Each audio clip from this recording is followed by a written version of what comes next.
we are going to get started. My name is Mike Petrilli. As you guys don't know, I'm the president here at the Thomas B. Fordham Institute, and we so appreciate you being here today. I think all of us know we've been going through a tough few days yet again here in America. So all, of course, thinking about what's happening out in Las Vegas. And I just cannot imagine what everyone's going through out there.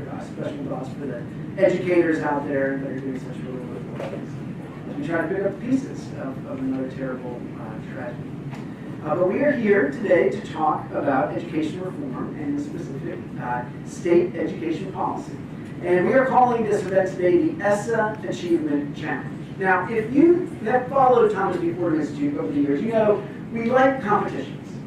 We believe in competition. And we've done a variety of competitions. I think probably the first one we did was what we called American Ed Reform Idol. Tony Bennett won that contest back in the day, 2011, as Indiana burst onto the scene as a very strong ed reform state. A few years ago, we had a great event for WONCS, which was our ESSA design competition to try to put ideas out there for the states on how to design ESSA accountability systems. That was fun, and now here we are with the ESSA Achievement Challenge. And the idea is that now that states have submitted their plans, and we expect, if at least recent history is any guide, that those plans will by and large be approved, that the conversation is going to shift from this exercise that some of us have perhaps cynically called a compliance exercise. Of course, I know it's more than that. The state's been busy getting input from a lot of constituents and putting together a plan, but to shift from what's the words on the paper to action, to actually seeing what the states are going to do to try to drive improvements in student achievement in the coming years. And so what we want to talk about today is that now the plans are in, what do we expect to see in terms of work on the ground? And we've got some of what we see as the most promising states out there to join us today to talk about what they are doing with their ESSA plans, but beyond their ESSA plans. This isn't just about what's, again, the words on the paper, but what is their coherent strategy? We've certainly heard people from the state level say, hey, we made a strategic decision not to put everything we're up to in our ESSA plan. Because by doing that, we might get into this situation where we have to ask for permission down the road if we want to change some of that. We get back to the mother may I problem that Chairman Alexander talks about. So, you know, again, the plans, you know, we can, all of us from Washington, we love examining these plans, we love grading them. It's something we do, just like to do here in the swamp, and like to, you know, grade states on this or that. But what really matters is what is going to happen. And so we have a mix of chiefs, the deputy chief, and then a third-party advocate here to make the case that what is going to be happening in their state is going to significantly improve student achievement. And the audience here in Washington, but also around the country, viewing us online, is going to get to vote and see which of these states makes the most compelling argument. You know, keep in mind that when we talk about state policy, there are some very different approaches out there and different theories of action. There's certainly a line of thought that says that the state role in education, and just like the federal role, should be fairly minimal. Now, ESSA requires states to have standards and do testing and have accountability systems. You know, states historically have licensed teachers. You know, of course, they play a big role in funding. But, you know, for some states, that would be the end of the story. They say, okay, once we have that kind of system, those system pieces in place, it's up to local school districts or local charter schools to actually improve teaching and learning, to try to, you know, improve outcomes. That's not what we do. Another line of thought is to say, no, we're very much going to try to drive change from the state capital. We're going to have a system that acts as one system. We want to see a common approach, regardless of the kid's zip code, anywhere they are in the state. You're going to see a really strong focus on implementing our standards, a common approach to curriculum, a common approach to improving teaching and learning. Somewhere on that spectrum will be interesting to hear where these states fall and what their theory of action is on how a state can go about making it likelier that schools at the local level, where the real action is, are going to get better over time. They're going to raise achievement over time, improve outcomes over time. So, again, 4 leading states are going to give us their pitch that they are the ones to watch. And we will promise we will be back in 2021, okay, 4 years from now, to look at those NAEP scores, and we're going to see between 2017 and 2021, who has moved the needle on student achievement. And of course, could be states that's not here, but we shall see. So the first order of business that we need to do is to have the audience here, some folks here in Washington have already started this, or online, to vote. And just say, based on what you know coming into today's event, if you had to pick among these 4 states, which ones you think are most likely to see improvements in student achievement in the coming years, which one are they? So you go to menti.com, www.menti.com, the code is 306998. You can vote. Right now, Louisiana is in the lead. We will give another minute for people catching up, and we'll see. Arizona, Matt, you have a lot of work to do here. California, okay, and Tennessee, not as high as I maybe would have expected. We're going to do this pre-vote so that at the end, when we do the post-vote, we'll see who made change with the most minds. Because here at Fordham, we really do believe in growth, change over time, all right, not just static measures. Anybody else? So last minute to get in there. Right now, it looks like Louisiana. John, you've got the toughest job in a way because you start with such a lead. You got to make sure you grow that lead. Okay. Anybody else? All right, we'll capture it there. All right, so here's how it's going to work. Each of our contestants is going to have 10 minutes to make their case. Again, that they are going to boost student achievement in the next 4 years. And then I'm going to interview them, ask some tough questions about their plan. If we have time, we'll try to get some of your questions in there as well. And at the end, we'll open it up for a little more of a moderated conversation. Sound good? Hashtag is ESSA Challenge. Hashtag ESSA Challenge. Please follow along. And I will introduce our wonderful panel. You've got bios in your packets. I believe it's also up online, so I'll do this very briefly. First, representing the great state of Arizona is Matthew Ladner, who is now the Senior Research Fellow at the Charles Koch Institute. Matthew, thanks for joining us. Matt has been an evangelist for Arizona education reform for many years, and so I'm excited to have you here. Make the case that Arizona's unique approach to education reform, which perhaps leans more heavily on school choice than others, which has a big focus on not just low-performing schools, but high-achieving schools. This is going to be the place to watch. Then we're going to hear from Glenn Price, the Chief Deputy Superintendent of Public Instruction from the California Department of Education. Thanks for being here, Glenn, flying all the way across the country to be here. And again, California has been, some would say, marching to its own drummer in the last few years. It took a pass on some of the big reforms of the Race to the Top era, and continues to have a unique approach. Obviously, hugely important state as a huge state, but also one that in some respects has been lagging lately in terms of student achievement. Is this going to be the time period where we see that change? Look forward to hearing from you. Then we've got John White, the Superintendent of Louisiana Department of Education. John, along with Commissioner McQueen, has been very busy the last few days. I think CCSSO panel, Senate hearing, and now today's event. So hopefully I haven't worn you out. Hope you brought your A game. Always, okay, good. And Louisiana has been, I think as we can see from the findings here, has been in the news quite a bit. There's been a lot of attention in ed reform circles about what Louisiana is doing on multiple fronts. It's certainly its approach to standards, accountability, testing, curriculum, but also its very aggressive approach on charter schools and on school choice. So look forward to hearing about all of that from Superintendent White. And then finally, Commissioner Candace McQueen from the Tennessee Department of Education. Commissioner McQueen, likewise hailing from the state of Tennessee, that was one of the first Race to the Top states.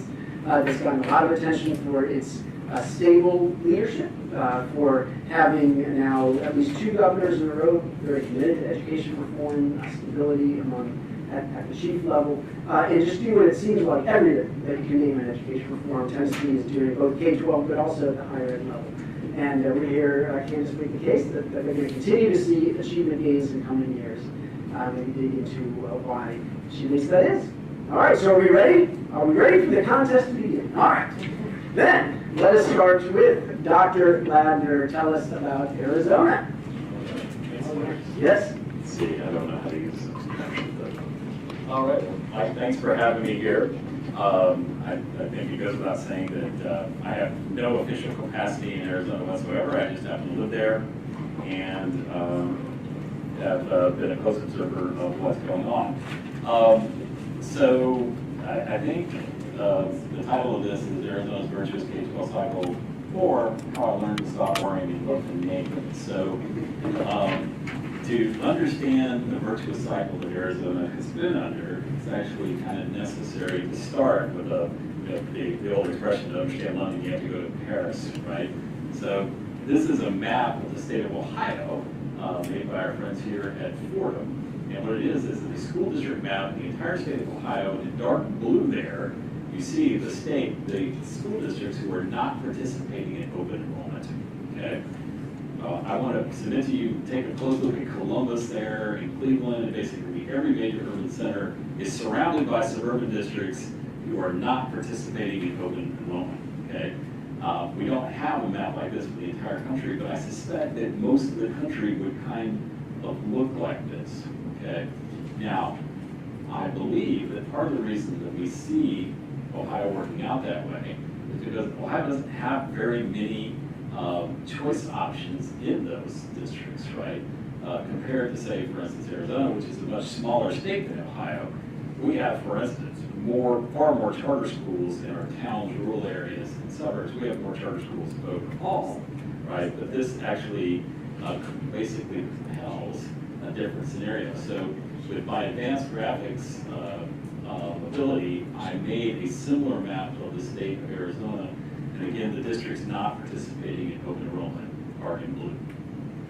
As you see, all of our districts are basically participating.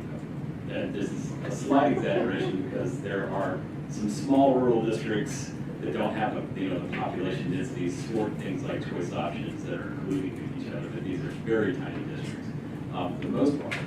So why is it that we see, for instance, Lakewood, Ohio, outside of Cleveland, choosing not to participate in open enrollment, and a place like Scottsdale, Arizona, is participating in open enrollment? Okay? This is key to understanding the virtuous cycle. This is a photograph I took from my car at 2 o'clock in the afternoon on a school day at the school campus in Scottsdale, Arizona. And as you see, the parking lot is completely empty.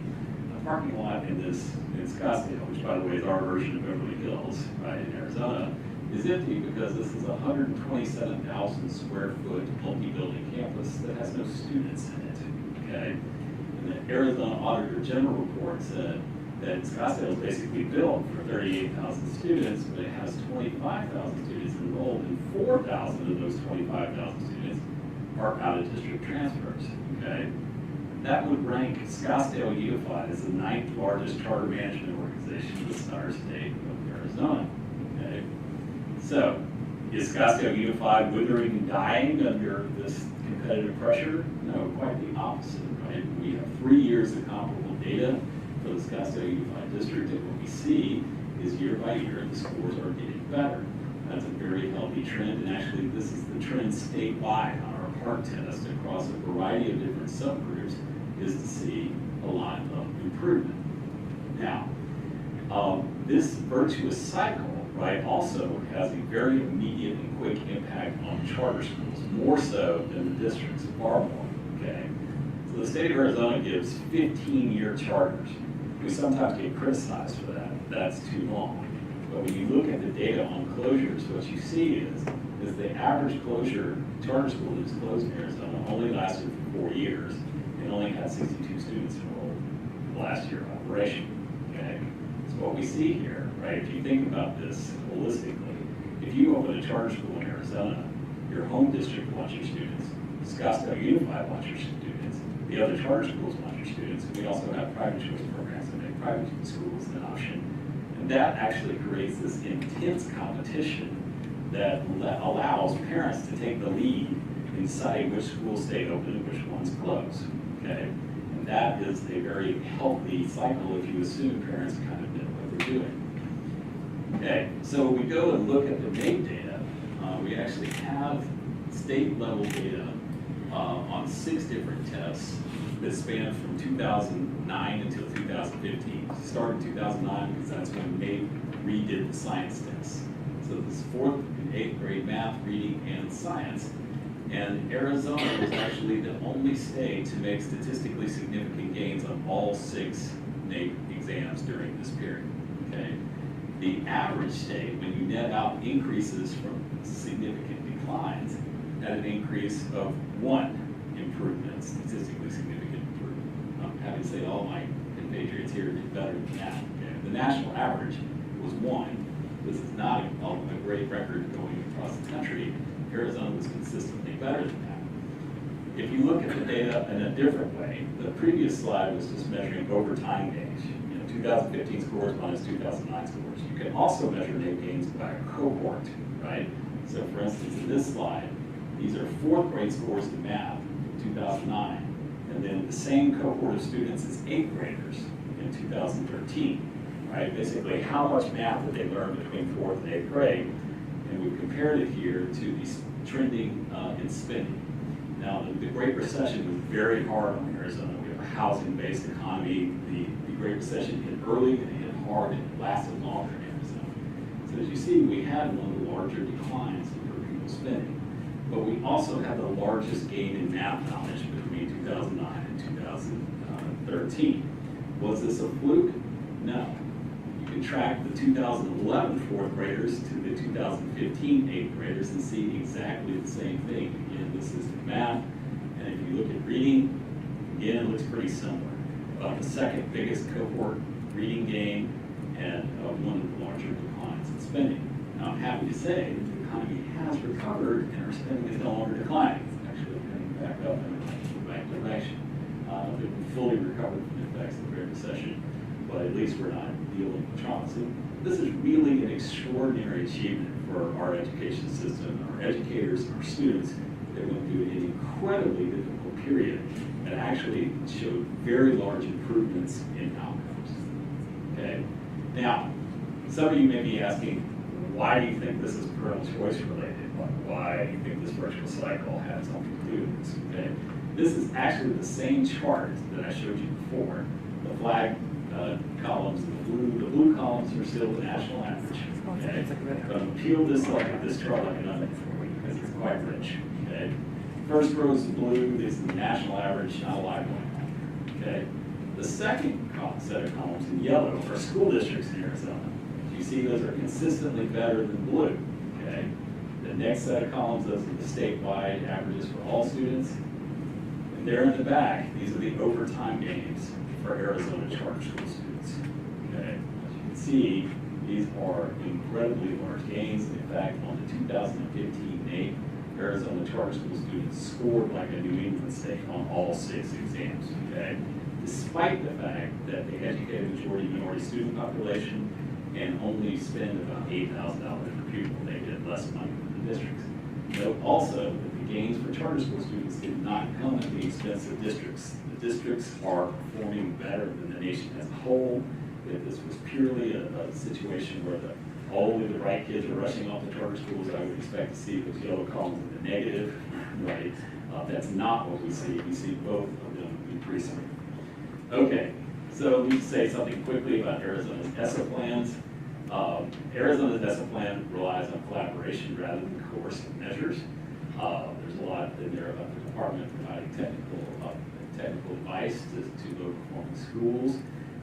I think that maybe 10 years ago, I would have looked at this and made some sort of double secret probation or something, but actually I don't agree with that anymore. I think the last 15 years has led me to believe that this is actually wise. There are many, many, many pages in Arizona's ESSA plan about the A through F grading system. It has been on hold for the last 3 years after the transition to the new part exam. It looks really complex to me. You see something that lasts that many pages long and has that many moving parts. I'm concerned about that, but I'm happy to say that while the A through F grading system has been discontinued, sort of on hold, we have continued to see those gains that I showed you earlier. So basically, when you're already leading the nation in academic gains, I think it makes a lot of sense to have the attitude of first, do no harm, right? Like we have a lot of momentum here, let's just kind of keep it going, dance with the one from you, right? So in conclusion, basically this quote I think was a nice little sort of way to wrap this up. In some ways, it's best sometimes, and this is, I would say, kind of related to Arizona, the best plan is not to have one, right? That's a little bit of an overstatement. Arizona actually created a plan back in the mid-1990s to allow parents to shape what schools would open, which ones would stay open, and which ones would close. And I would say that that's working out very well for us, and thus far it's made a big difference. Thank you. Okay, let's hear it from Matt. All right, so there we go. All right, let me ask you a few questions here, Matt. So first of all, it sounds like your argument is you've already made gains on the need in recent years, and as long as you continue your strategy, which is very heavy on, as you say, allowing parents to choose schools and having a very dynamic system, new schools open, bad schools closed, that you will expect to see those gains continue. Is that fair to say? Yes. Now, Arizona hasn't been a slouch when it comes to standards-based reform. We've had standards and testing and accountability for a long time, and pretty good system. I mean, AF as well. So, some people might look at Arizona and say that, look, I think that piece of the policy has been important as well. And you said that A to F was on hold. Does that mean the grades or just the consequences linked to those? The grades themselves is on hold. I do think, however, that look, the parents' choices are informed by testing data, and it has been important to have that. Okay, I think that during the period where A through F has been suspended, that the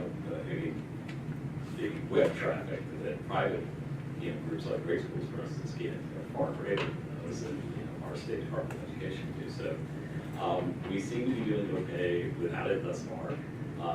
I'm not certain that the revised formula is going to be a problem. It might be, but I think we'll power through it if it is. One of the things that has fascinated me about Arizona that people might not be too familiar with is that there's been a big focus. Some of this has been outside the government, from the Chamber of Commerce and others, to highlight and celebrate the A schools, the effective schools. We usually, when we talk about accountability, we spend a whole lot of time talking about the lowest performing schools, understandably. But Arizona's had this effort, this A for Arizona effort to try to celebrate the best schools as well. Can you say a little bit about that? And do you think that's part of what's happening here? Yeah, I think it's great. I mean, the Arizona Chamber of Commerce has gone in to do a project that is specifically focused on high poverty schools that are performing at a high level. And they are agnostic about what types of schools. They can be district schools, they can be charter schools, they don't care. They're very collaborative and whatnot. Governor Ducey, when he campaigned for governor, actually put a big emphasis on reducing wait lists, right? Because there are 100,000 students that are sitting on wait lists statewide. So there are efforts to try to incentivize high-performing schools that are in a lot of demand to expand the number of seats they have available to kids. Lisa Graham Keegan had headed up the A for Arizona project, and her philosophy is like, let's not just focus on failing schools, why don't we focus on succeeding schools and make it more available to opportunities. And not just in the charter sector, the district sector as well. All right, I suspect we're going to hear from some of your colleagues a lot of talk about what the state can do to try to improve teaching and learning, right, to get inside the black box of the classroom. You didn't talk about any of that, right? I mean, everything that you're talking about is very much systems, competition, the sort of invisible hand of the market, parents making these decisions, and as a result, schools getting better. So I guess really, two questions. One is, when you look at the ESSA plan, are there some things Arizona is going to be trying to do to focus on, say, inside that black box in the classroom? And second, though, isn't that a big flaw of the way that you're talking about this? Why shouldn't the state be out there trying to say, hey, while all this choice and stuff is happening, we can also do some good and pointing people towards the best curriculum or helping them get better professional development. You probably have some tiny districts that don't have the capacity for that sort of stuff. There's a lot of the ESSA plan that talks about technical consulting and evidence-based practices. And I am content to leave that up to the professional judgment of the educators. It's certainly not the case that I know, what they should be doing in Lake Havasu, Arizona, right, or what problems they face and whatnot. I think that the key from my point of view is to get the incentives correct and let people have enough professional leeway to do the things that they want to do to try to improve their own situations.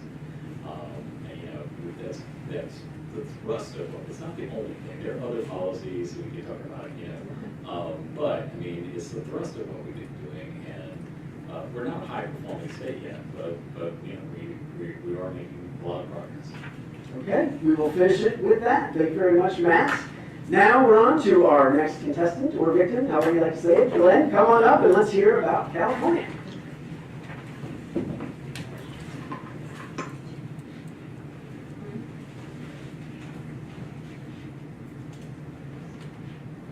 Right, Michael, thank you very much. It's a delight to be here and really excited to be discussing with you one of my favorite topics, how we're advancing equity for each California student. When you think about California, you really have to think about the diversity of our state. We're now a majority minority state, 52% of our students are Hispanic, 300,000 are undocumented, and over 1 million have undocumented parents. So in thinking about this diversity, and a couple other lessons that we've learned over multiple decades, we've really come to the conclusion that one size fits all is not going to work in California. It's just not going to work in our state. And it really comes down to the old axiom that good policy really needs to resemble a good pedagogy. We would never treat all students in the class in the same way. We should never treat all school districts in the state by the same manner either. It hasn't worked in the past. There's no evidence that it would work in the future. So that led us in 2013 to pass and then have signed by the governor the revolutionary local control funding formula, and talk a little bit about that today.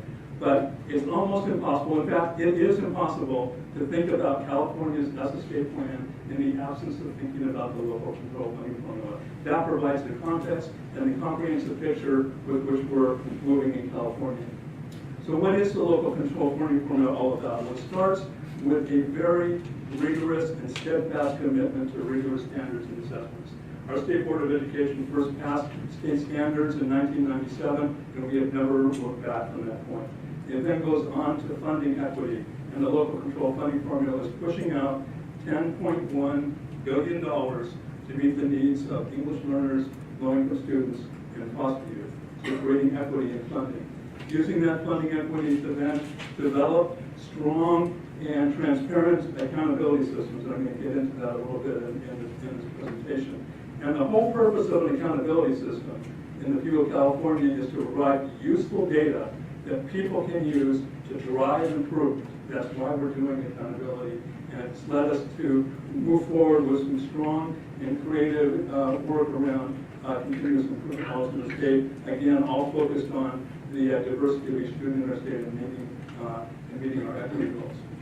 So in thinking about this funding equity that we're moving towards in the local control funding formula, it's grounded in excellence and equity. But thinking about excellence in terms of performance and improvement, with the action really being around the improvement, no matter where you are, whether you're really not low scoring or high scoring, no one needs to stop. We all need to improve. And it's that interplay between excellence and equity that we're looking for in California.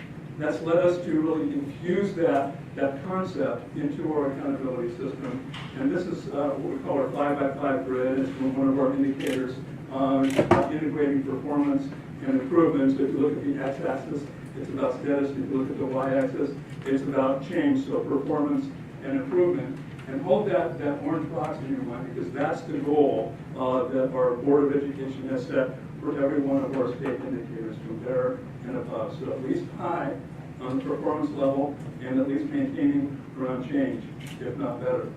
So that's part of the infrastructure of our accountability system. You can get to it, it's public, but what the public sees is this dashboard, and it's part of it here. So what we're trying to do is put together in one place, and we're getting really good feedback from our parents and educators about how this dashboard is organized, so you can see at one glance how a school and district is doing. And you see the indicators there that we're focusing on at the state level, and then we have a set of local indicators that we're working with as well. So based on that, how are we moving towards some of these accountability, some of these continuous improvement systems? And one thing to keep in mind about California is the extraordinary level of political coherence, alignment, and collaboration that we've had over the last 6 or 7 years. I worked in public education, as from Candace earlier in California for over 30 years. I've never seen the level of alignment that we have today, from the level of our governor, Governor Jerry Brown, to our state legislature, to my boss, State Superintendent of Public Instruction, Tom Swartzen. Yeah, there's things that we disagree on, but on the big picture issues, we're in alignment and we've been able to move forward some pretty transformative change. One just example of how this teamwork and collaboration is starting to infuse the state is in the nation's largest effort around labor management collaboration, which is going on right now in the state of California. It's called the California Labor Management Initiative. We started it at the state level, building trust amongst all of our state level associations around how we're going to work together to move these reforms which are so necessary in our state. And I'm proud to say that right now there are over 100 school districts in the state of California that are thinking about this critical question of how do we get our management and our workforce together on the same page so that we can move forward these reforms that we know are so necessary. And the absence of that collaboration is often so much what hinders us. So as we build on that teamwork and collaboration, we're developing a new continuous improvement support system. And want to note that for California, when you read our state plan, you'll see that we're really looking at the LEA as the leverage point for change. I know really about the schools, and of course we talked about schools in our plan, but it's really the LEA that we're focusing on continuous improvement support work, because we know that's where the sustainability comes. Differentiated assistance for LEAs in California is not going to start in 2018, it's not going to start in 2021, as California different parts of ESSA is starting this year, this fall in California. And the backbone of that system is provided by a new entity which we've launched in California specifically to drive continuous improvement support efforts. It's called California Collaborative Educational Excellence. Of course, our California Department of Education, which has also been transforming away from being a completely compliance-based agency to one that is able to agilely work around support issues. And then our County Office of Education, you've got our 58 counties there, which is where the action is going to occur in terms of directly providing support to our school districts throughout the state. So as we move forward these efforts, we're starting to see some progress. We know that we've got a long way to go in California. We have a big journey in front of us on the California way, but we're starting to see some results. Graduation rates are on the rise, and the best news is that they're on the rise for groups that often find themselves on the wrong side of the achievement and opportunity gaps. College and career readiness is on the rise, nowhere near where we want it to be, but again, the biggest gains have been in groups that have been suffering through the achievement gaps. Big increases in AP test taking and success rates on the AP exams. So we're starting to see some real progress on a couple of different indicators that we've been looking at. So in that context, what are we doing with our ESSA state plan? Our State Board of Education said we're going to use this ESSA state plan not as a new process, not as a new set of initiatives, not as a new set of things that we're going to do and confuse the heck out of people in California. We're going to use it to drive and further accelerate this progress that we're already making. So we asked that question in really extensive stakeholder engagement around the state, 4 phases of very in-depth stakeholder engagement, which led the board to set some very ambitious goals, which I overviewed earlier, and then to start to generate the supports and the investment vehicles for the accountability and continuous improvement system that we're launching now, actually in fall of 2017.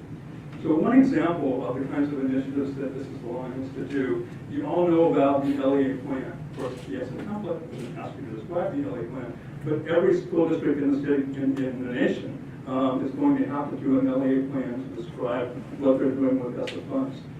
We've already started a statewide planning process called the Local Control and Accountability Plan, and every school district in the state of California has been gaining experience with authentic community engagement, with the democratic processes required to do that kind of authentic planning, with looking at data, with incorporating a continuous improvement cycle. So what we're going to do now is, with our local education agency plan, is use that as an addendum, or create an addendum for the local control and accountability plan. So it's driving and supplementing an existing process, and all of our existing support systems can support it. So we were fortunate earlier this year to have one of our state mentors, Dr. Michael Pullen, in the state, and he interviewed a number of leaders, and he came away saying, there is among the leaders we interviewed a widely shared perception that California is moving in the right direction in the state. The emphasis on both equity and excellence is at the heart of the system transformation in California. So we're looking forward to being back here in 4 years, Mike, with some really excellent results here for you. All right, excellent. Thank you very much. All right. Great. Thank you, Glenn. Of course, I should say our hope is to see big gains for every state, right? And certainly, including California. All right. Well, good. That was very, very nicely done, Glenn. Now let me put you on the hot seat with some questions. First, the most obvious one that those of us in the reform community, there are a lot of nervousness about the dashboard, and the concern is that the typical parent's going to look at this dashboard and have no idea if their school is high performing or low performing in the same way that an A to F rating or even a 1 to 10 rating from grade schools would give them. So what do you say to critics that say this is not about transparency, this is not going to give parents and the public a clear idea about whether schools are high performing? Well, first of all, I would say, Mike, that's not what we're hearing in the focus groups that we conducted. When you point out the spectrum, blue is good, red is bad, it's pretty easy to understand, and you look at the whole dashboard. I think particularly parents, we're used to looking at multiple measures. It's not hard for us as parents to look at multiple measures. It doesn't have much meaning for us to just get a grade point average. For example, when our child may have an A in mathematics and F in English, and we get the 2.0 grade point average. We want to know where's the issues and where are the things that we need to be recognizing. So the multiple measures we haven't found to be a difficult concept to communicate. All right, okay. Next, help me understand what this means for a typical school. I know you talked about the LEA, school districts as being your big focus. You've got, of course, you have a huge state, huge system. You have county offices involved and so forth. All right, but let's zoom in. All right, let's say elementary school in Modesto, California, typical kind of median income school, and performance is okay. But let's say within that school, the teaching and learning is okay. But what is going to happen over the next few years that is going to result in the teaching and learning in that classroom in Modesto to improve? Well, a number of things, and I could probably go for half an hour talking about that. So, all right, we'll go for a minute. Okay. Well, one of the exciting things, for example, coming out of the Smarter Balanced assessment work currently is a whole redesigned interim assessment reporting system where teachers will be able to actually take a look at the actual items that their students are either doing really well with or struggling with, and then connect those back to specific standards, and then connect those back to specific teaching resources, both ones that are provided through the Smarter Balanced system, through the digital library, or ones that we've been able to connect with in the state of California. So all those kinds of resources will be available, and then just connected right directly back into the state standards. So, I've previously been an elected school board member in the state of California, so I'm familiar with the tensions that can occur between the school site and the district office. But what I hope we will see is a transformability of our local education agencies to move themselves from largely being around compliance to being of support to our teachers and principals. All right. Well, now let's take it from a sort of typical school. Now let's talk about a low performance school. Let's say you're a school somewhere in California that's been chronically low performing for years. Your dashboard has a lot of red on it. What's going to happen to those schools in the next few years? What they'll be seeing is increased supports, and that will be in a variety of different ways, whether it's through the county office of education, through their local school district, or accessed in a variety of different ways. We're going to be using our Title II funds to invest in leadership development programs. That investment actually is already beginning. So they'll be seeing increased supports for their principals to really galvanize and move forward the kinds of engagement that would help the school progress. All right, but that answer, Glenn, assumes that what's lacking in those schools is some kind of lack of support, lack of know-how, lack of capacity. Some would argue that what's the matter with at least a lot of those schools is politics. Right, that they are within systems where, for one reason or another, decisions are made that aren't best for kids. There's a union contract that ends up sending low-performing teachers into that school and doesn't allow them to be sent out or to be removed. There's the incentives. That this all feels like we're going to be nice and we're going to support and we're going to and people are going to respond to this and change their ways. Some of us would be skeptical. that the problem, and at least in some places, is fundamentally political, this just sounds like going through the motions. What do you say to that? I would say that the political problems are solved through political action, and in the best sense of the word. That's why California has placed such a heavy emphasis on authentic stakeholder engagement, democratic processes around the development of local plans. I didn't have a chance to talk about our local indicators. The school climate is an indicator that we take very seriously, and it's not simply gathering surveys from students about how they're feeling about the school environment. It also means what is the kind of climate that we're creating for our faculties, for our teachers to engage in the kind of professional learning and supports that they need to make progress. All right. And now Matt talked a lot about school choice, charter schools in Arizona. California has a huge charter sector as well. What role do you see charter schools playing in this plan and also in raising achievement in this community? Well, I think California, last I checked, had over 1,300 charter schools, about 600,000 students in charters who are really leading the nation in a lot of ways with our charter sector. So charters are participating in the system. There's some things that are differentiated for charters in terms of some of the elements around the accountability system, but we fully expect them to be full players in the system of support so that we can all learn together how to move forward. All right. Glenn, great job. Let's hear it for California. Our next victim, Superintendent John Pike from Louisiana. Come on up, John, and let's hear us why we should have even more confidence in Louisiana than any of us are. Thank you, Mike. Well, it's great to be here, and I'll put a bit of a damper on the party just with a couple of opening, somewhat depressing comments. Mike always start off undercommons over delivered. I think that we should all be very, very modest about gains on the name or on anything. Gains that Glenn just showed are fantastic. I say that just because, you think about Louisiana. 40% of our students are African American. Our schools were segregated not long ago. Our state is a rural state that is digging itself out of a 19th century economy, a state that has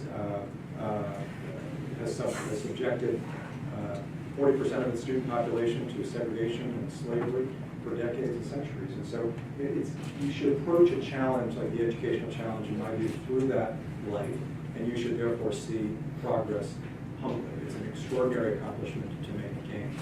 We're proud of the gains we've made, but we should see it in its historical context. Secondly, I think it's important as we talk about states that we acknowledge the difference in states. And because it contributes to a lot of the stuff that Mike is talking about. California has 6 million kids. We have 800,000 kids.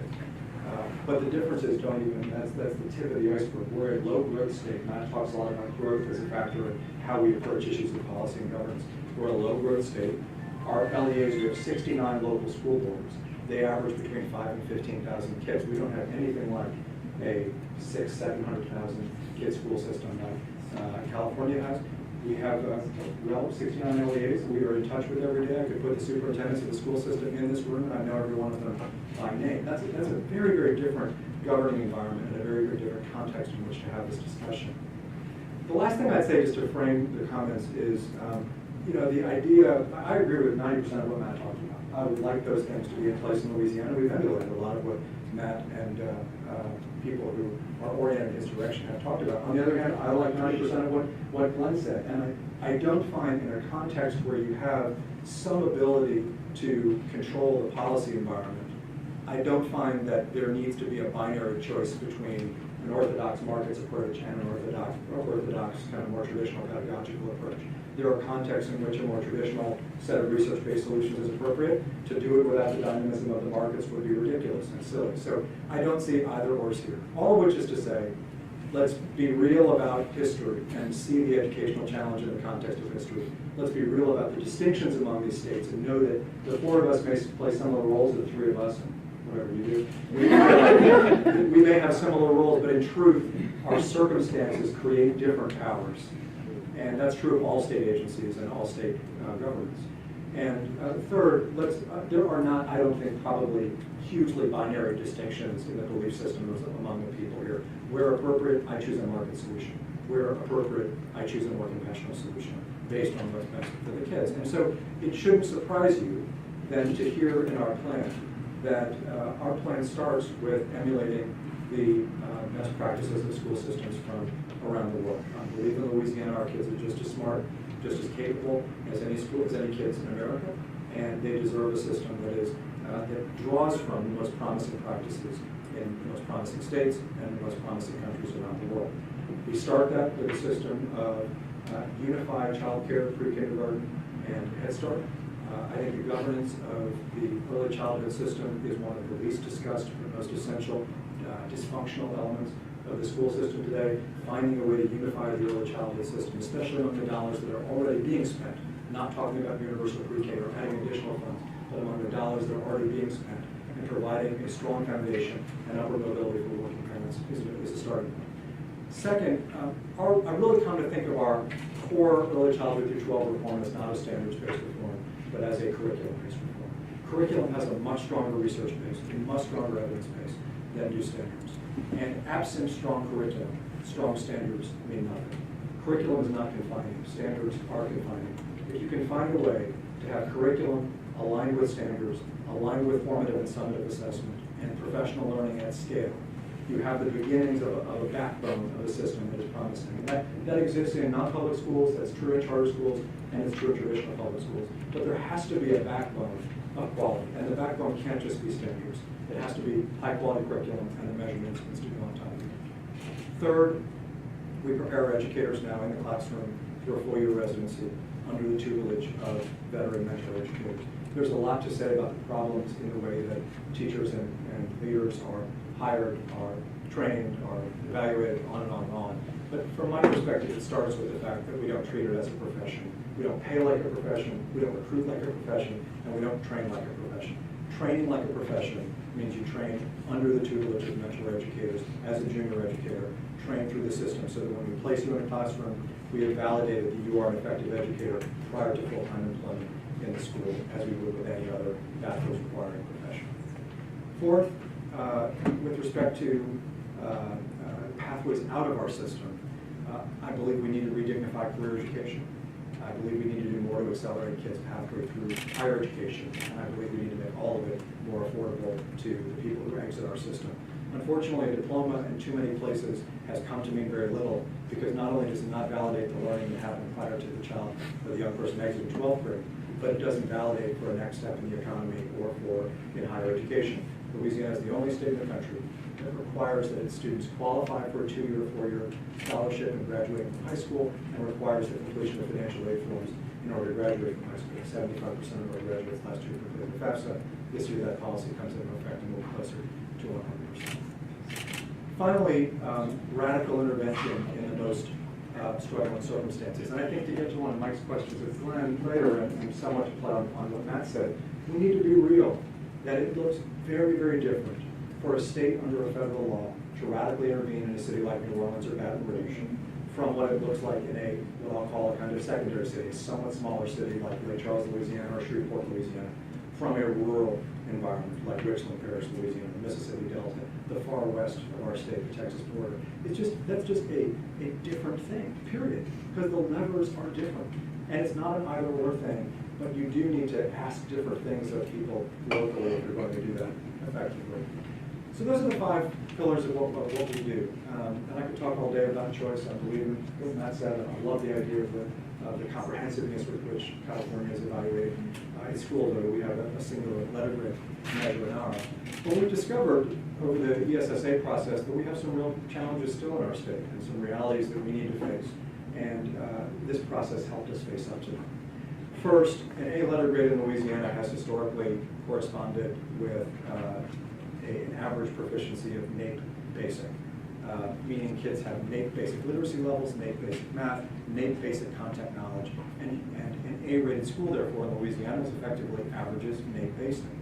Well, that means by definition that an A-rated school in our state is not an A-rated school someplace else, and we need an A-rated school in Louisiana to be an A-rated school in any state. That has to be the backbone of the promise that we make to our parents. And so migrating our accountability system toward, by 2025, being one where what we call mastery.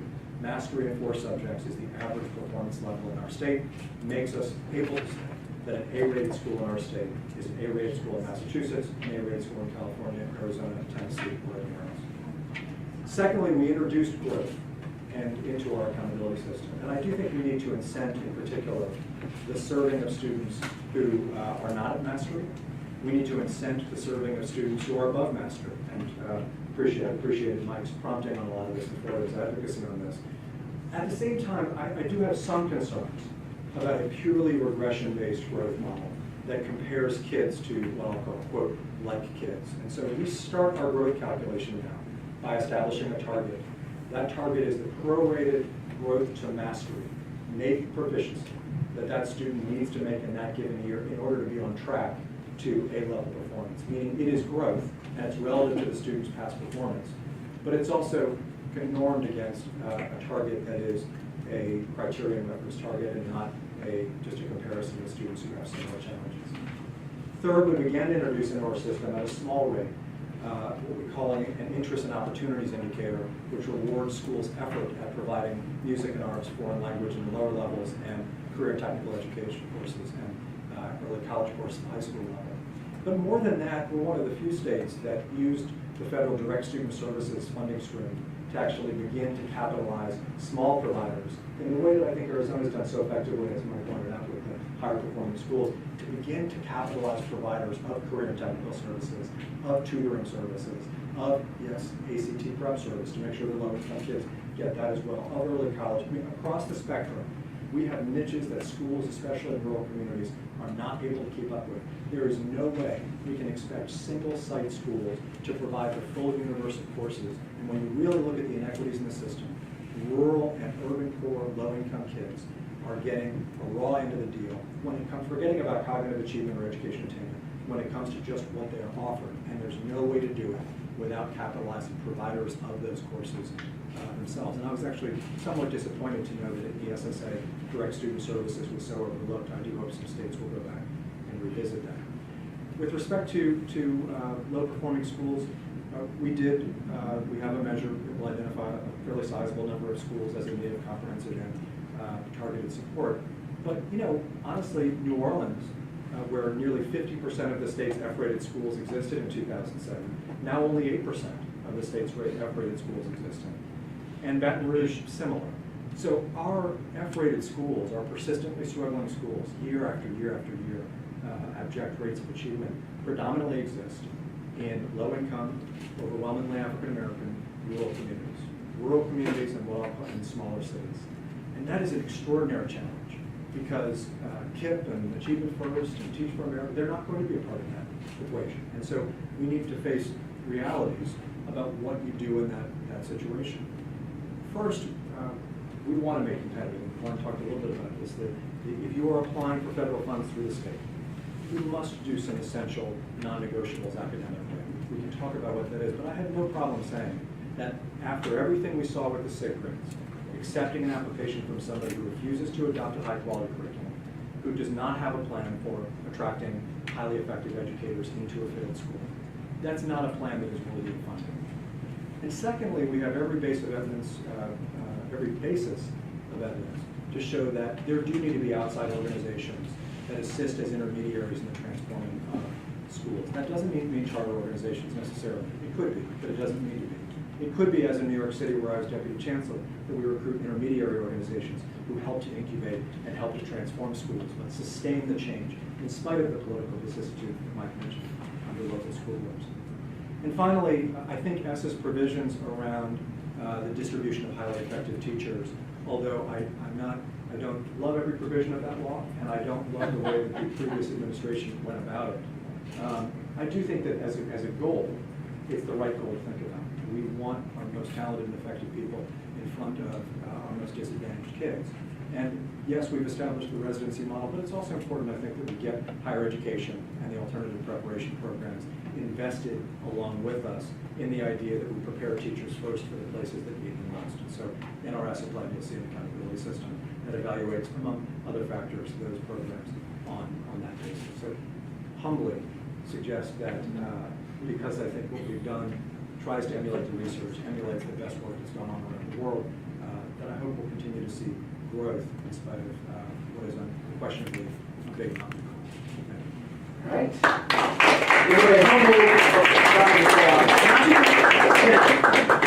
Thank you, John. Very well said. All right, I've got some questions for you, too, of course.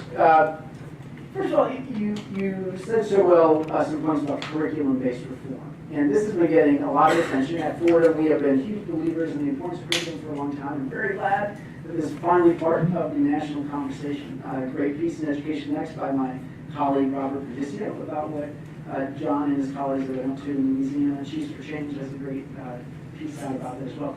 If you could, just for folks who haven't seen those, a few words on what are you doing from the state level to try to encourage local school districts to adopt good curriculum? Well, the first thing is, I think the first thing is just be honest with people. You know, there is curriculum that tries to aspire earnestly to the promise of the standards, and there's a lot that doesn't. And especially 3 or 4 years ago, it was important to just acknowledge and call it what it is. We have a tiered rating system that rates curriculum, tier 1, tier 2, tier 3, and especially at the outset, most publishers didn't make the bar, not even close. So it starts a trend.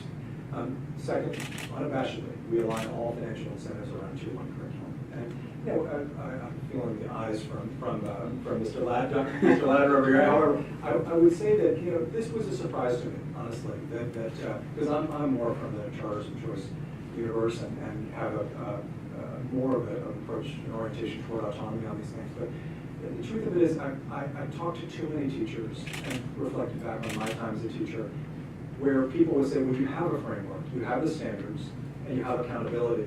And what I probably didn't fully understand from a teacher's perspective is that at the school board level, as Glenn will understand, the publishers have an extraordinary amount to say about what America's children are doing every day.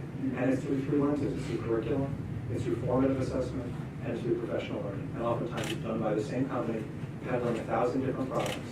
And when you look at the market share of the big publishers, it is extraordinary how much they have to say. Part of the promise of the Common Core, whatever one thought of it, was to create a platform on which boutique and entrepreneurial vendors could actually have something to say about that.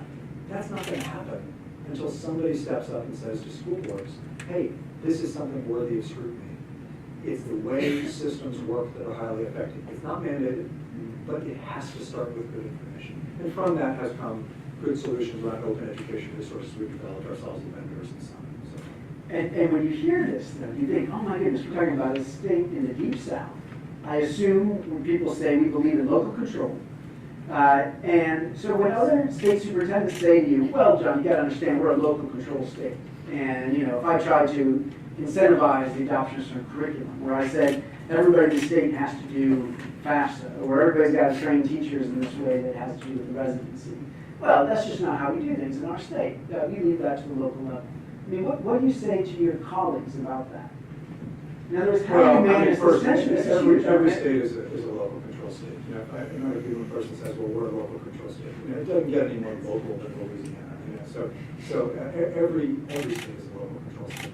I think the question is, there are certainly things where policymakers have gone way too far and have tried to control the behaviors of schools in ways that are entirely counterproductive.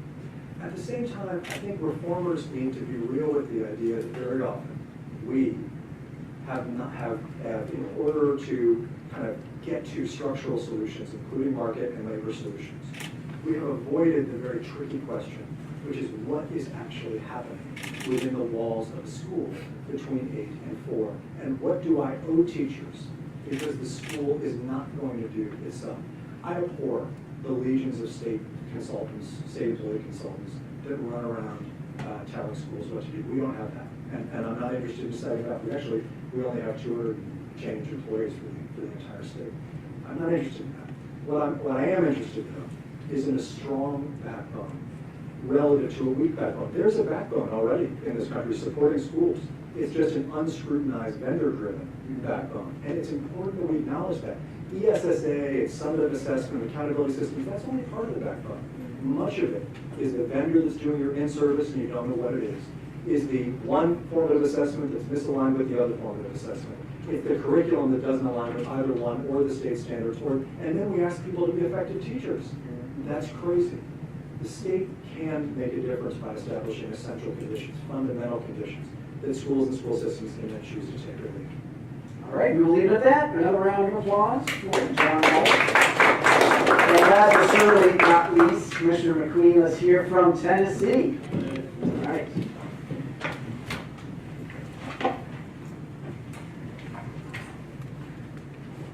Tennessee will succeed when students succeed. Tennessee will succeed when students succeed.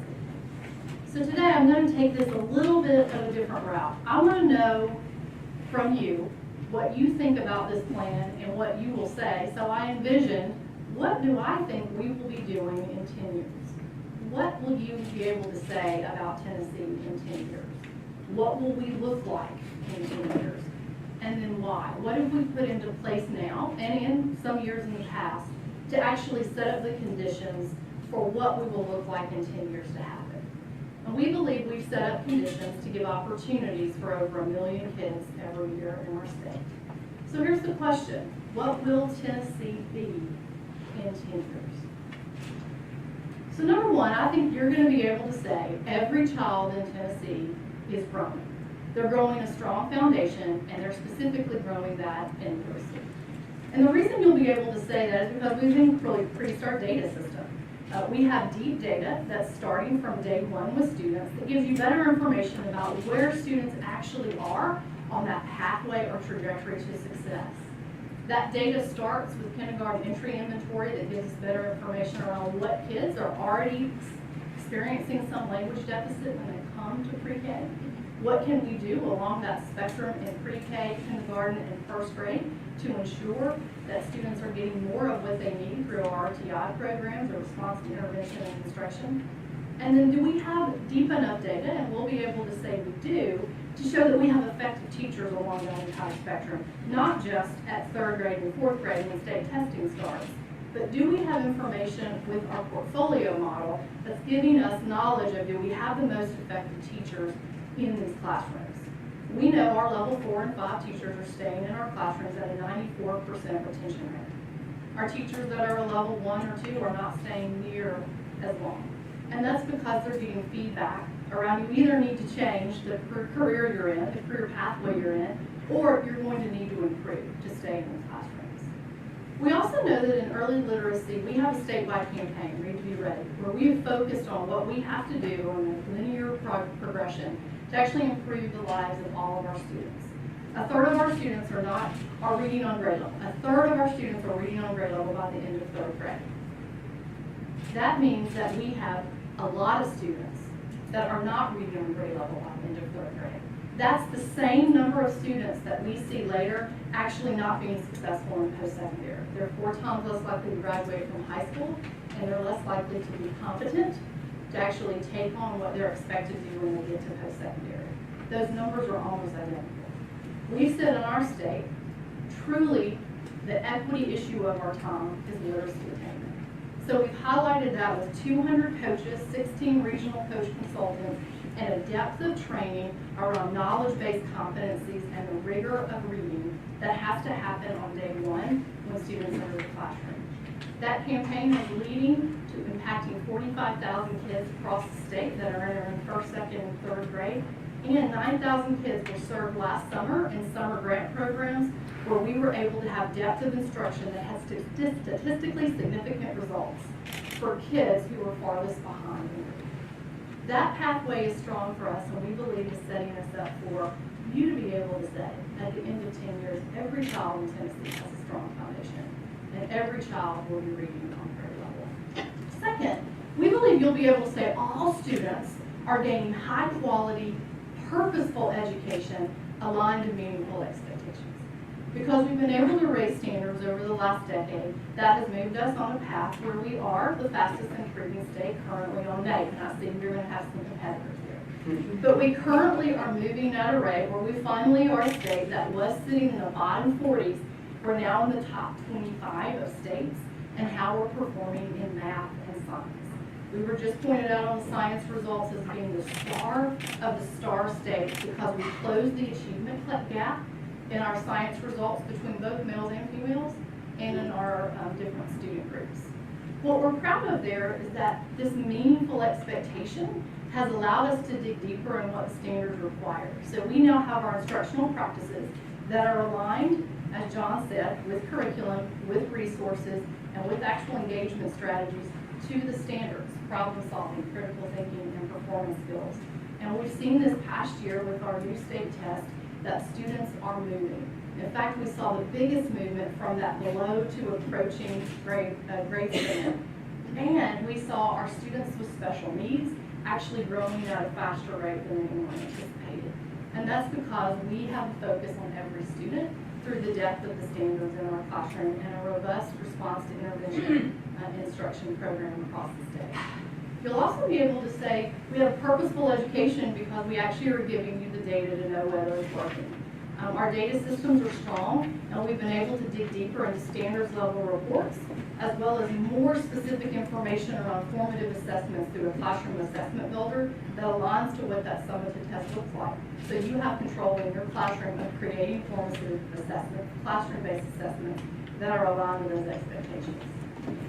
3, you'll be able to say at the end of 10 years that low-performing schools are being called out in Tennessee. They already are. And that we're continuously working to improve all of our schools that are scoring in that bottom 5% of schools with a continuum of practices and interventions that actually meet the specific needs of the school. We're a state that has had an achievement school district now going on 6 years. We have state intervention that's appropriate right now for 34 different schools. Those schools are growing. We have, as a state, improved across the board our baseline now for priority schools. We've moved everybody up. We also have state-supported innovation zones. Those innovation zones are district-run zones that create more autonomy, but they're state-supported. And we've had growth in our I zones as well. So we have moved the baseline for our lowest performing schools up. But we also believe that's not enough. And from our data, we've been able to say, you know what, we need to have some other options along that spectrum of school improvement. One of those will be a locally controlled charter. Meaning, can LEA step up and say, we will do that in our charter conversion locally, and we will provide that as part of an option. Also, we have something that we're called a shared governance model, where we'll work directly with low-performing schools that may be clustered around the same feeder pattern in a particular community. As John said, maybe in a community that is more of a mid-sized city. And in those cities, we will have the opportunity to actually share that governance with the local district in an attempt to move those schools forward. Or we'll say, you know what, some of our schools need to be closed. They have declining enrollment, and they haven't shown growth for the past 10 or 15 years. And that will be an option as we continue to think about moving kids to higher performing seats across the city. 4, this is my favorite, you'll be able to say students have effective teachers, period. Students are being trained, educated, and supported with effective teachers across the board. And why will we be able to say that? Because we know. We'll be able to show through our outcome data, pre-K all the way up through 12th grade, that you have either an effective teacher or not, based on multi-measure evaluation system that provides us with outcomes around your effectiveness. And we'll be able to step back and say we have plans to change that effectiveness pathway if you're not being effective. At the same time, effective teaching means the depth of instructional practices that you have available to you through training. And we have set aside money across the board to actually improve our training to go in depth with teachers, particularly based on the standards in their curriculum. And 5, you'll be able to say the majority of students are taking advantage of more opportunities in high school that prepare them for what's next. This is really relevant to us because we're a state that does have free college through Tennessee Promise, and free college for our adults through Tennessee Reconnect for anyone who wants a 2-year education. That's motivating. This is why we're going to meet that goal. When students know we have removed the financial barrier for them, there is an expectation that they're going to get there and they're going to be successful. They change their motivation. And so we are seeing the opportunities that we need to have available in high school for you to be on that effective pathway actually ratchet up. We're having opportunities now around AP and IB and dual enrollment and dual credit. They're extensive. But our Ready Graduate Indicator, our metric, and our accountability model will ensure every student, our economically disadvantaged students, our students with disabilities, our students across all of our racial and ethnic student groups, our English language learners are getting those same pieces in their program. Access is actually available to them, and we're monitoring that success. These opportunities will help fill a gap that right now exists. We want to make sure they can confidently take funding to take advantage of Tennessee Promise, but that it's matched with the confidence that they need to be successful when they get there. And we're showing we're already doing that. Why? Because we've moved from a 62% remedial rate to now a 57% remedial rate. So we're showing that the work that we're doing to build students' ability to take on college coursework is working. And then finally, I want to share why we think this is possible in 10 years. Several of the other states have already mentioned this. We have momentum. And I don't want to underscore momentum. You've heard the good to great model where you get on a flywheel, and because things have been going positively and you have set that vision, that ultimately you create that momentum to move to great. We really feel like we're there as a state. We have a fast improving graduation rate. We're at 89.1%, which is remarkable for a southern state that over a decade ago was sitting in the bottom 40s on NAEP and had a graduation rate that looks nowhere near this.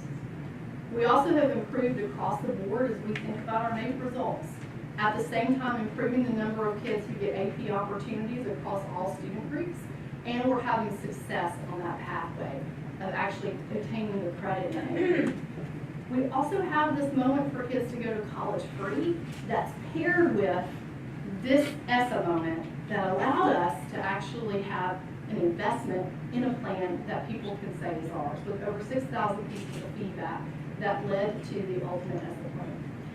I want to stop here and show you what our current high school graduation looks like. 2013-14 high school graduates, you see an all graduates pie chart and an economically disadvantaged pie chart.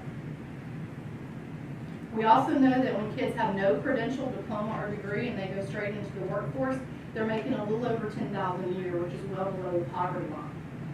Now this used to look a lot worse 5 years ago. We've made lots of improvements. But this is where we're going in 10 years. And we're not going to have two different pie graphs. We're not going to have one for all students and one for economically disadvantaged. It will be one pie graph for all students, and we will have improved the pathway for every single student to actually move to post-secondary and show that success. We believe this is ultimately how Tennessee will succeed. I appreciate your time today.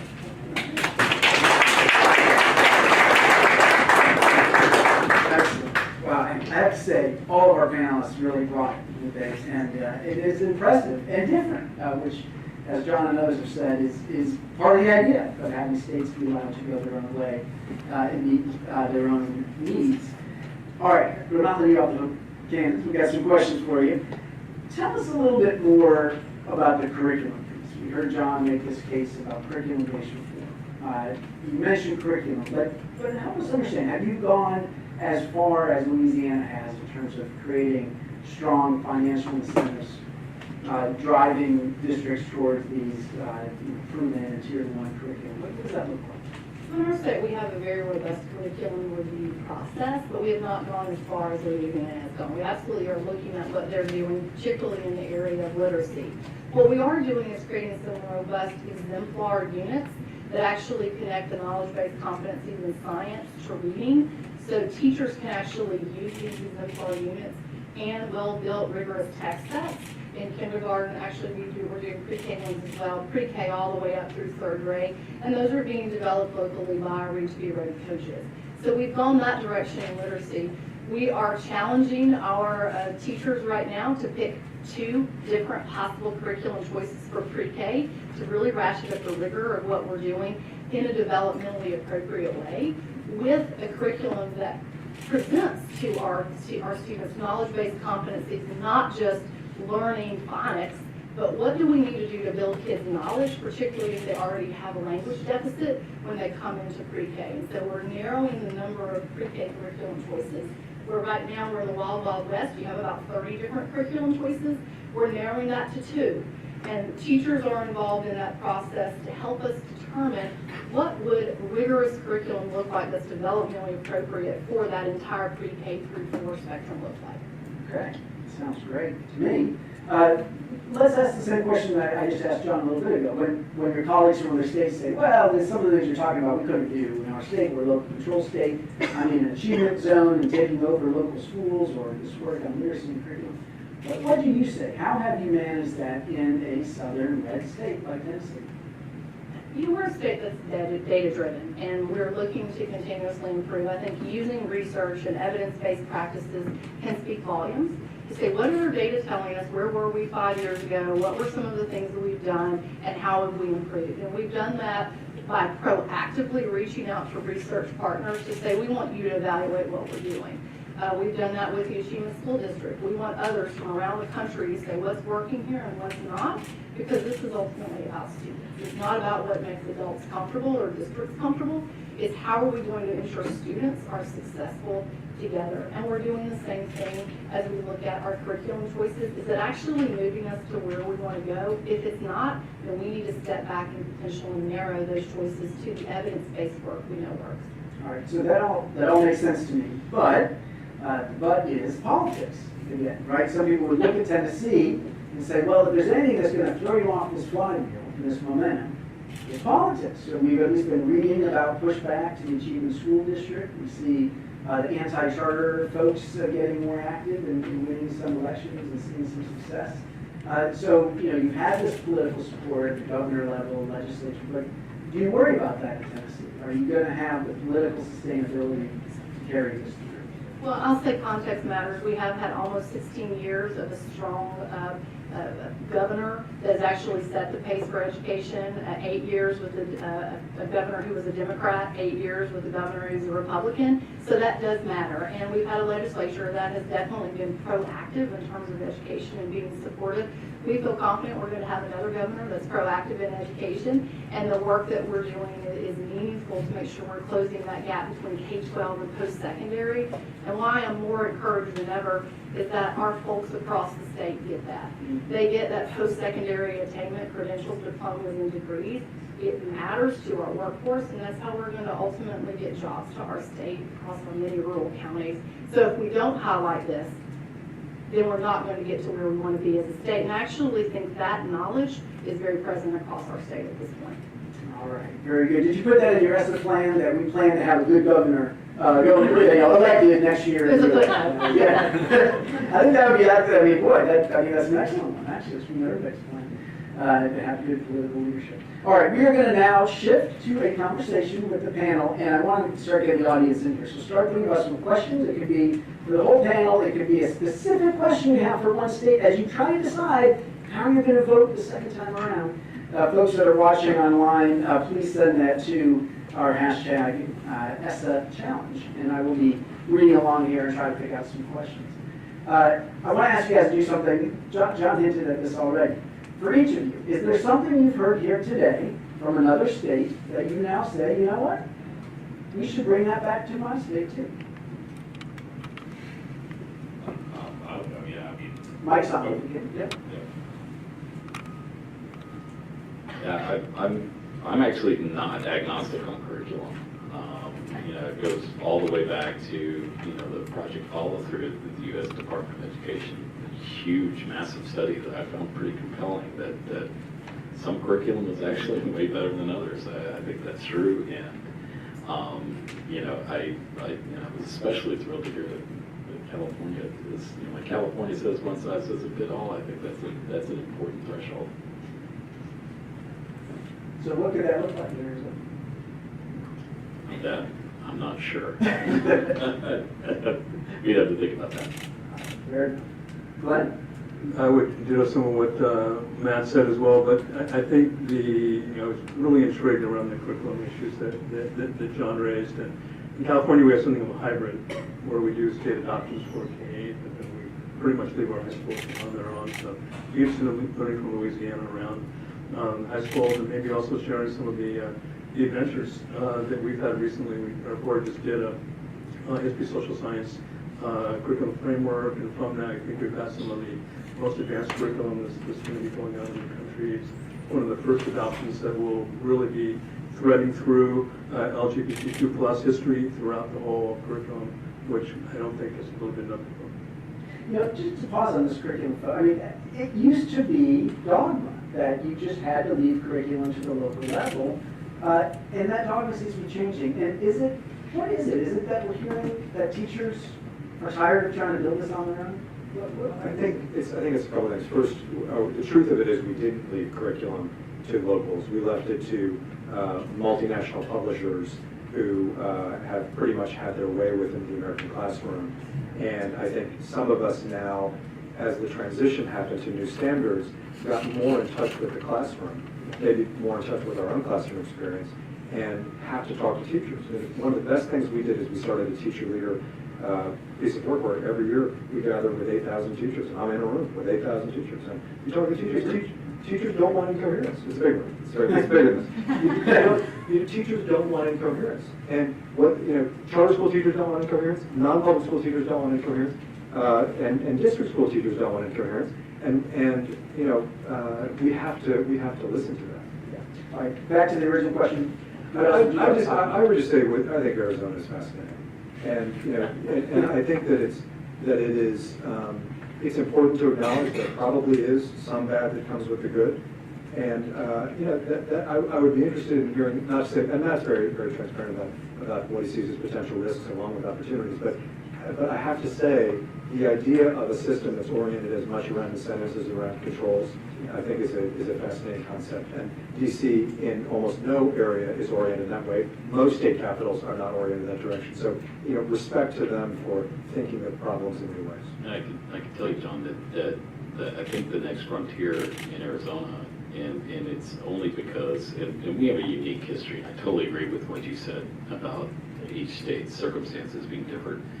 Arizona's rapid breakneck enrollment growth enabled everything we did. I mean, it really did. Like, Maryland was never going to do the Arizona approach. Now, can Maryland learn something from Arizona? I hope so, but this is what Arizona needed to do. There has been, Arizona has a remarkably tolerant culture for things like parents closing charter schools. Right? In some states, that's a scandal, right? My gosh, a charter school closes, right? In Arizona, it's not an issue. So there are challenges. The level of messiness in Arizona would not have been tolerated everywhere. And the good thing is that, coming out the back end of this, we are seeing a lot of progress. There are threats. I could tell you that the state is in a very grouchy mood from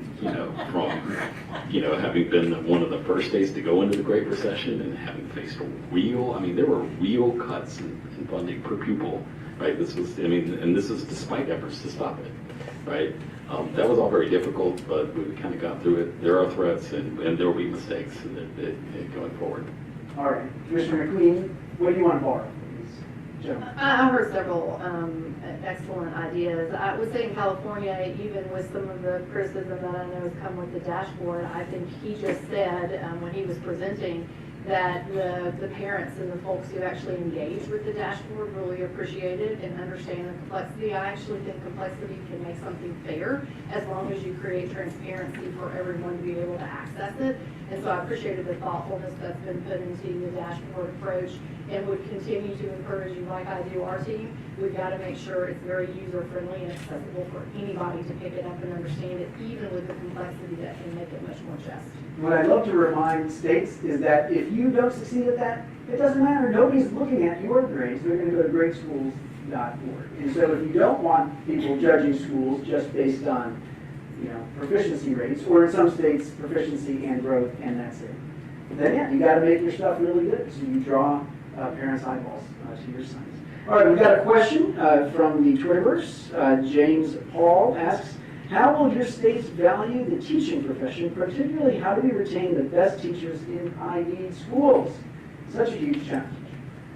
What do you, and this doesn't have to be for everybody, but who thinks they've got an approach to this that is showing some promise? Well, I'll say one. We have an approach in our state where, one, we know who's effective and who's not, again, based on a multi-measure system that's very well regarded by our teachers.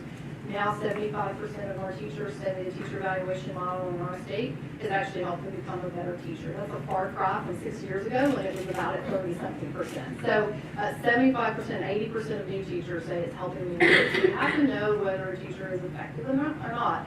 Second, we have a strategic compensation model that's very open at all of our district level local decisions, and many of our districts are taking advantage of making sure that they're paying differently for their most effective teachers, and particularly in high-need schools.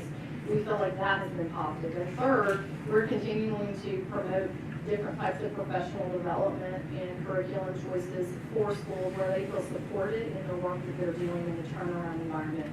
To your earlier question that several of you answered, curriculum has become an important topic around autonomy. People say, well, I'm autonomy, we have a lot of autonomy here, you can't tell me what curriculum.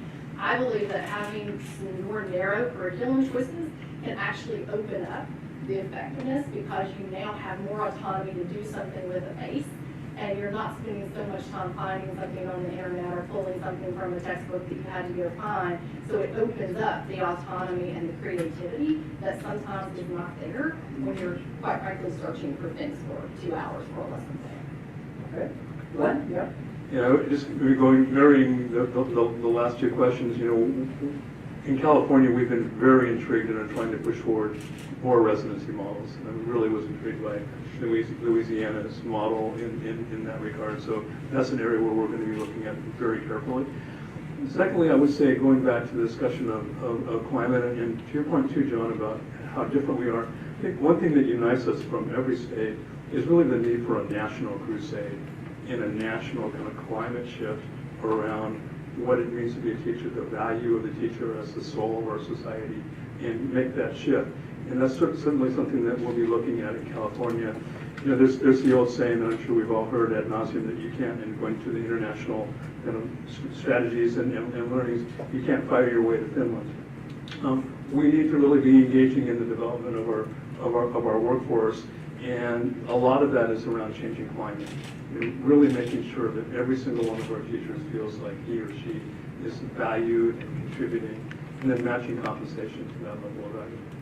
Can I just say that amen to both what my colleagues said, and there's a lot to be said about what we're doing. But one thing that we're not doing, and I don't think any state is doing, is really getting back to a measured long-term approach where at the state level, and aided by national policy people, we walk through what investments have we made as a country and as a state, where have those investments gone, and what is the kind of the factual root behind this teacher shortage discussion that kind of ebbs and flows. And you know, the truth of it is that it's a really, really complicated story, and it's not as simple as, well, teachers are just fine and they only work 9 months. And it's also not just, well, the reformers went too hard and nobody wants to teach anymore. Neither of those things is true. And states, I think, if we return to a more centrist, more balanced basis of policy, should look at why is the educator profession now statistically being so remarkably outcompeted by other bachelor's requiring professions. It is a quantifiable thing. And what are the options absent a willingness to just tax and tax and tax? It's certainly not going to happen in my state, to getting back to a better place and where the profession is competitive. I mean, meaning what? That we have to have trade-offs, that maybe larger class sizes, and we have to look at some of the non-instructional personnel. I mean, is that... Absolutely. I mean, there are some facts that immediately jump out based on any reasonable analysis, and the first would be the growth of non-instructional personnel. But that's the tip of the iceberg, and there are policy papers being circulated about retirements and such, and there are trade-offs. There are goods and bads on both of them. Unfortunately, we have the discussion in a vacuum, which leads mainly just to politics and ideology. And if we're going, again, to capture the potential of the moment of ESSA, it's about centrist, long-term state governance that looks at investment and return on investment. Okay, we have a question in the audience here. Hand went up right over there. Yes, just tell us briefly who you are and ask a question. Hi, my name is Margaret. Could each of you briefly share your thoughts or what your states are doing around summative, interim, formative, or computer-adaptive assessments in measuring achievement and growth? Okay, that's a lot. And we have a brief amount of time, but we all know that everybody's doing the summative assessments as required, right? But yeah, let's talk a little bit about formative assessments and whether you see this, I'm curious, do you see this as it has a role in driving improvement, or is this just a huge distraction and waste of time, waste of money, those bad vendors again? Here's some people going to come after you, John. What do you guys think? I'll start by, we have an Assessment Transparency Act that was passed 2 years ago that we at the department actually led, and it's that all of our test questions, about 70% of them, those that are not linking items or field test items, will be released every year. That 70% of test items will then be put in something we're calling our Classroom Assessment Builder. That Classroom Assessment Builder is a formative assessment tool that classroom level teachers can use to create assessments that are actually fully aligned to what our summative tests look like. And we are doing item writing workshops even right now across the state to help teachers write their own items that we will either be using on the summative assessment if they're chosen, or they will be put in an item bank after they have some quality controls and checks.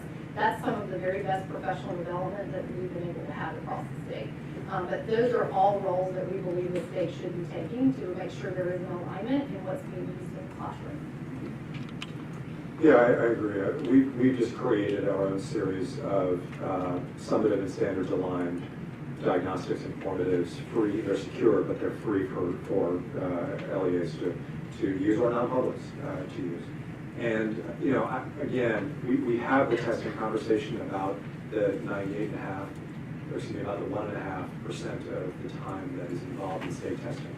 We don't talk about enough about the 98.5% that has nothing to do with state testing.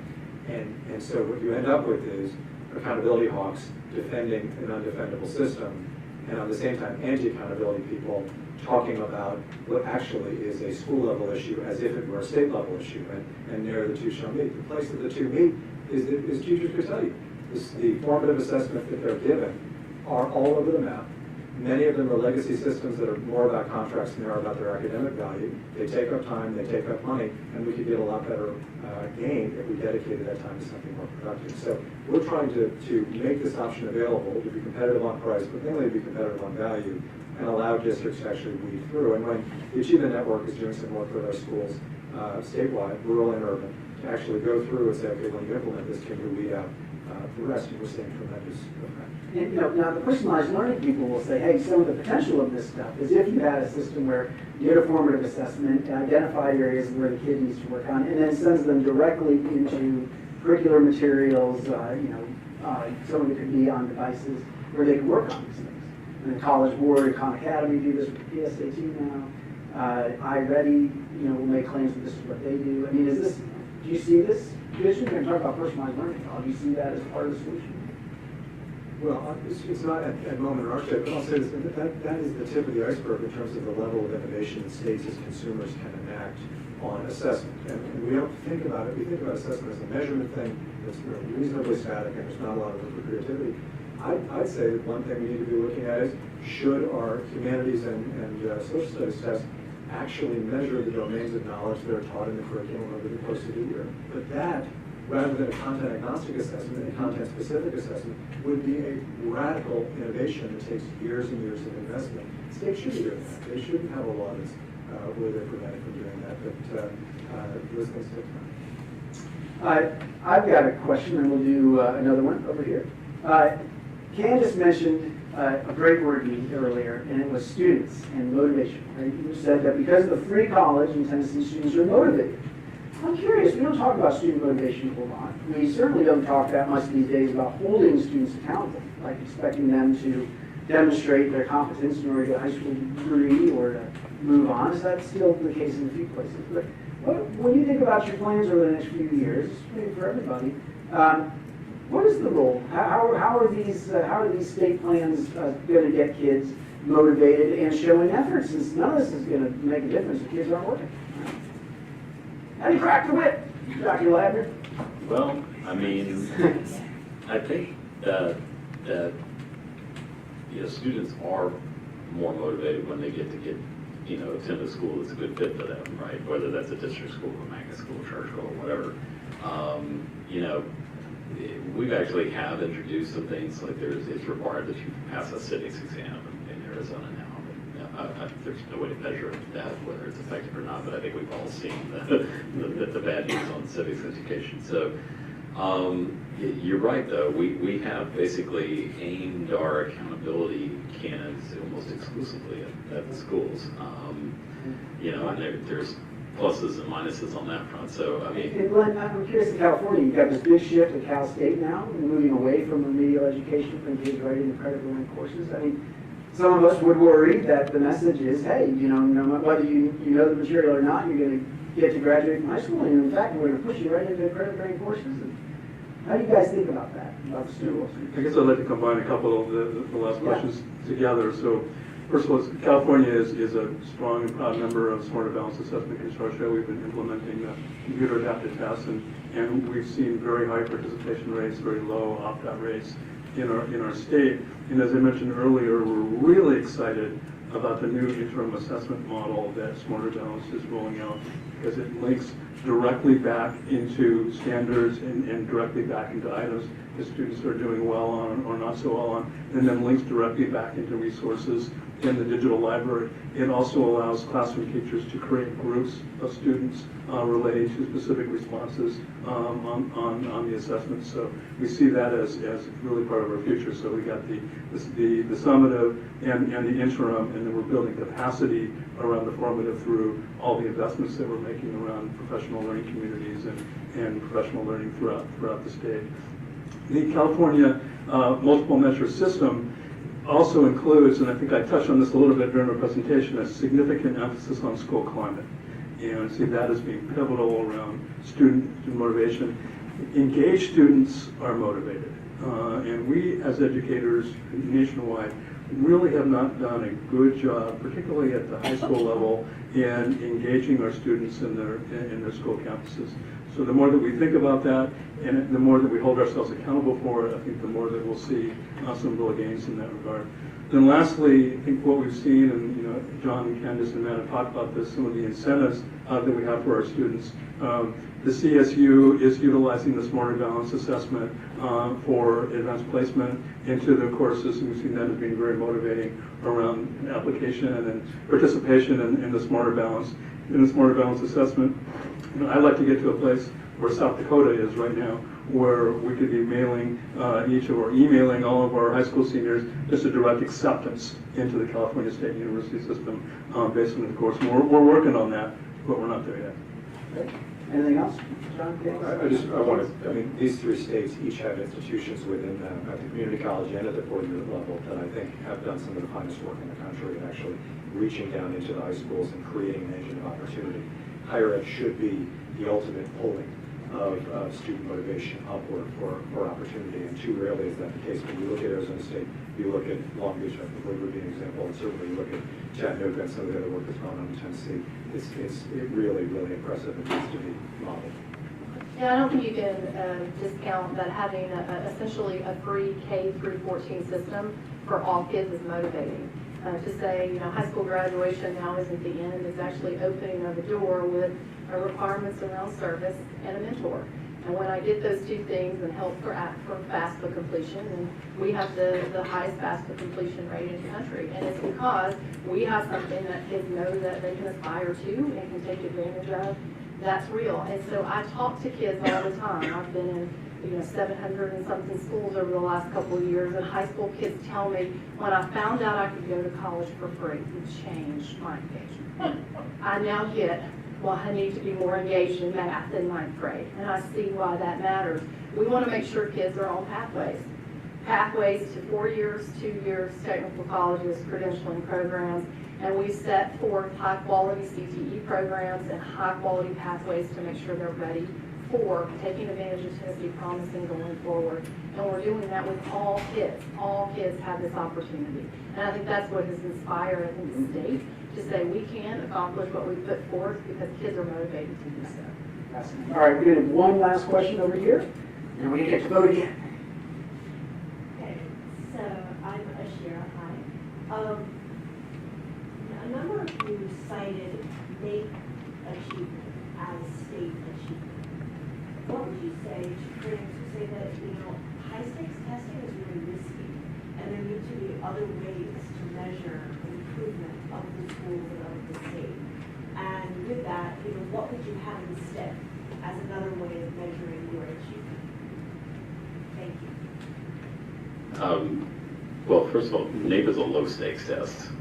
So actually, there are a number of concerns about a high-stakes test, like, is there test prep going on and whatnot? I can tell you before our current testing regime, Arizona made basically every testing mistake you could make.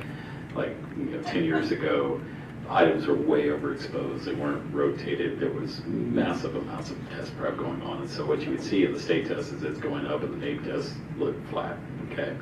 Now you see both of them going up, and that's a lot better. So, as for other measures, look, the parents really do care about parental reviews, the sort of the great schools measure. Parents care a lot about CTE. This is something that we see in our state as well. The parents are really demanding more opportunities along those lines.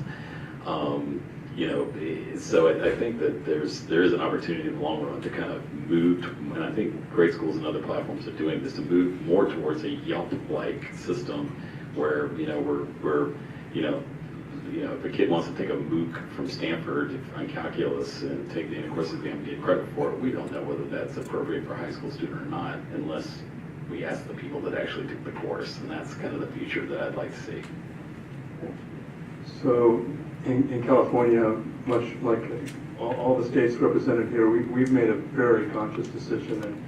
And the more that I'm in this work, the more that I just realize the more things need to be communicated and re-communicated. So we've actually, in some of our communications out in the state where we're talking about accountability system, we just put front and center. We have the days where California's accountability system was centered on a single standardized test score are over, exclamation point. So that's just reality in the state of California. So we're shifting, even though the gravitational pull of the old ways is strong, we're shifting and trying to get our rocket ship into the multiple measures universe. So we have parental engagement as a local priority that every single school district has to measure and has to report on. We have school climate. We're looking at things like school conditions, facilities, all the things that impact that climate as well as a measurable priority indicator. So I'm not saying it's perfect, but we're making real progress towards getting to a place where we look at our schools and our districts as integrated entities, much in the same way that we would look at our children. We're not going to reduce our children to a single standardized test score. We need to think about them as in the whole, as whole children. I think this is kind of a shoot, jump, and walk at the same time question, which is that when the stakes are as high for the civil rights, especially disadvantaged children as they are, you can't afford not to use the best quantifiable instruments that you have available. And as it happens, instruments that measure cognition, albeit not perfectly, they're there, and they are a core part of what we do, and they are of extraordinary value in terms of protecting the rights of kids and promoting the achievement of schools. That being said, any good policymaker isn't just thinking about the horizon in front of them, much to what Fred is saying. You're thinking your North Star should be something bigger than just the instruments that you have. And if you ask about how we should be looking at success, we should be looking at attainment, we should be looking at employability, and we should be looking at mobility.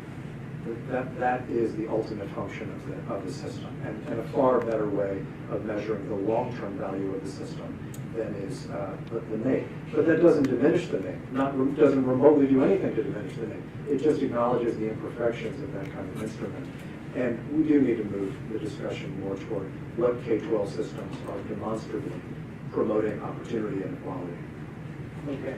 Yeah, I would say amen, and then I would add, we have done something in Tennessee that's new this year that was noted in our ESSA plan, where we're now giving every district, and I have a copy, their own Drive to 55 report. We have a statewide goal that we need 55% of all of our adults with some kind of post-secondary education to actually attain the jobs that we have in our state. So they need a credential, diploma, or degree to access our industry-specific needs. These reports are now telling our districts what happens to your students when they leave high school. And we're using that to really show what's your outcome data. Certainly test scores help you see where they're going. It tells you whether kids are on track or not. But the reality is did they go? Who went? Was it all of your student groups represented? Were they successful when they got there? And then what did they actually attain? And then did they get a job? And we're going to connect that even to wage data. So what does that mean for their living wage? Are they able to support themselves and their families? based on that outcome data. This is remarkable work for us because we're trying to make the data transparent, and then ultimately we have in our ESSA plan, and this will come back into our accountability system over the next couple of years as we feel very confident about the data, to say we want high schools to know, districts to know, and quite frankly, our elementary and middle schools, you're all helping kids get to our Drive to 55 vision, and we want to make sure that you're creating a pathway there that's leading them to physical success. And so these reports give us that information in a way that we've never had before. And it points out this is more than just test scores. Super cool, super cool. All right, well, what a fantastic discussion. Let's thank our whole panel yet again. Very good. And warm up those fingers and get those smartphones out again. I don't know, can we wipe this out from before? Oh, see, somebody's already started again. All right, so the question is, after listening to all that, same question, who do you think is going to drive achievement the most in the coming years? So let's take a few minutes. Those of you here in the audience, again, keep in mind that it is at menti.com, menti.com, and then the code 306998. Okay, and we'll give that some time. While we're waiting on that, I'll do some programming notes. We've got some great events coming up here at Fordham, including, look for one in December, a special talk with Checker Finn and Dave Driscoll, among others, to celebrate the launch of Dave Driscoll's brand new book from Harvard Education Press. As you know, Dave Driscoll was the state superintendent in Massachusetts in the years of the Massachusetts Miracle, when we saw huge gains on the and other outcomes in Massachusetts. And Dave Driscoll is going to come here and share his wisdom about all of that. We are very lucky at Fordham that Dave also serves as our chair of our board. So we've gotten to benefit from his wisdom and what he can too. All right, let's go a little bit more. You see these as percentages? All right, well, that's all right. Keep voting, keep voting, keep voting, people. Yeah? That's all right. Okay, well, now remember, here's where we were at the beginning. Okay, we had the pretest results. We had Arizona at 17%. California at 29%, Louisiana at 35%, and Tennessee at 23%. Should we call it? What we now see is Tennessee has come ahead of Louisiana, showing the most progress. Therefore, I think we have to declare that Commissioner McQueen has won today's ESSA Achievement Challenge. Very impressive. You can see that momentum, the big momentum. But we shall see. And again, let me repeat, our hope is to see progress from all these states and the other ones as well. And hold us to it. We will be back in 2021 to have this conversation again. Thank you so much, panel, for the great conversation. Folks here in D.C., join us on our rooftop, a beautiful night for a rooftop reception, beer, wine. Maybe we can hit up my liquor cart too, if you're lucky. So stick around. Those of you at home, have one on us. And we'll see you next time. Thank you so much.